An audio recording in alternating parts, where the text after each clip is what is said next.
Hello friends, welcome back to another video by Bank Express Academy. Today we are discussing a significant ruling by the National Consumer Disputes Redressal Commission or Ncdrc on 2nd September 2024 against one of India's largest banks, Bank of Baroda. Let's break down this case and understand its implications for the banks and also the customers. The Ncdrc ruled that Bank of Baroda was guilty of a deficiency in service.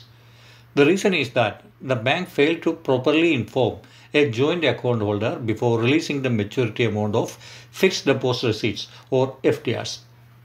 Let's start with the background of the case. The story begins with a man named Kamal Kumar Sajnani who had invested his personal savings in fixed deposit schemes with the Bank of Baroda. Mr. Sajnani was living in Spain when he had opened these deposits. So he had opened the deposit in both his and his wife's names. In other words, he had opened these deposits jointly with his wife with operational instructions as either or survivor. But things took an unexpected turn when his relationship with his wife soared. As already said, the operational instructions on all these FDs were either or survivor when they were opened. But in the aftermath of the strained relations between the account holders, Sajnani requested the bank to change the operational instructions on the accounts from either or survivor to joint signatures. This would mean that both he and his wife would need to sign for any withdrawals. He even went further, sending multiple letters to the bank clearly instructing them not to release the FDRs in favor of his wife without his consent. Despite these instructions, Bank of Baroda released the FDRs to his wife in 2013, first in June, then again in August without informing Mr. Sajnani. He found out it only after filing an application under the Right to Information Act, and the amount involved was around rupees 33 lakhs. Naturally, Sajnani was furious. He filed a complaint with the State Consumer Commission seeking compensation of over rupees 33 lakh plus interest. He accused the bank of failing to follow his instructions and called it a clear deficiency in service. Bank of Baroda, on the other hand, argued that they acted according to the original account instructions, that is, either or survivor. They claimed they couldn't change the instructions unless both account holders had signed in the request. They further defended their actions by stating they followed standard banking norms when releasing the funds.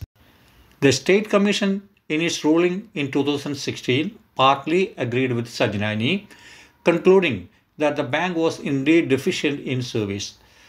They ordered Bank of Baroda to pay rupees 1 lakh in compensation for the mental agony and harassment Sajnani suffered. However, they did not consider the financial loss he claimed. But the case didn't end there. Both parties, Sajnani and the bank, filed appeals.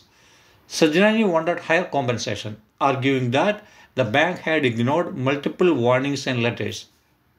The bank, on the other hand, wanted to dismiss the State Commission's ruling altogether.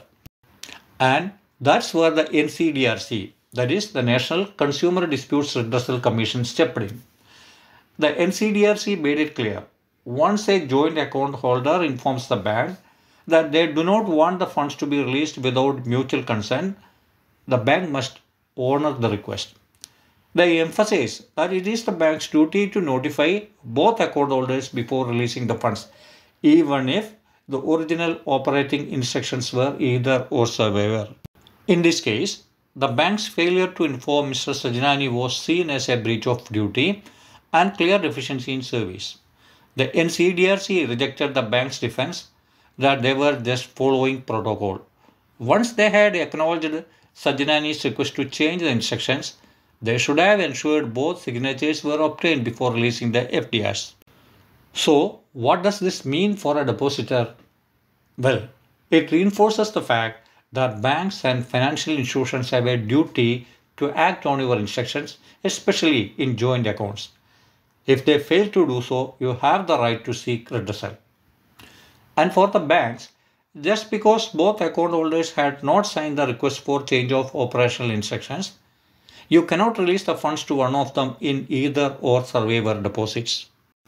Friends, if you found this video helpful, make sure to like, subscribe, and hit the notification bell for more updates on similar topics. Thanks for watching, and remember, stay informed, stay empowered. Thank you.